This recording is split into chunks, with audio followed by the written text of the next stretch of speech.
গত বছর সন্দীপ রেড্ডি বঙ্গার অ্যানিমেল মুক্তির পর থেকেই আলোচনায় তৃপ্তি ডিমরি। চলতি বছরও আইটেম গানে পারফর্ম করে ব্যাপকভাবে আলোচনায় ছিলেন তিনি। এছাড়াও তার অভিনীত ভুলভুলাইয়া ৩ বক্স অফিসে সুপারহিট ব্যবসা করেছে।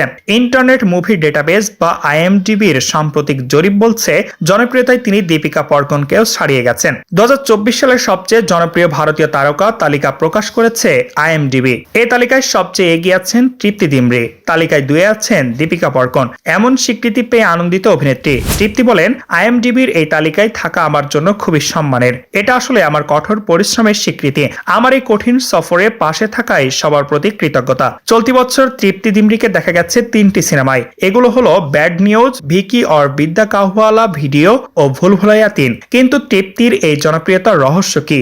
অভিনয়টা তৃপ্তি ভালো পারেন। এটা তৃপ্তিকে নিয়ে নির্মাতাদের আগ্রহের অন্যতম কারণ। বুলবুল থেকে কলা ওয়েবের এই 2 কন্টেন্ট যারা দেখেছেন তারা তৃপ্তির অভিনয় দক্ষতা সম্পর্কে ভালো জানেন। কেবল শৈলিক ঘরানার সিনেমা বা সিরিজ নয়, পুরোপুরি বাণিজ্যিক ধারণার কাজেও তৃপ্তি অনায়াসে মানিয়ে যান। এটিও তাকে নিয়ে প্রযোজক পরিচালকদের আগ্রহের আরেকটি কারণ।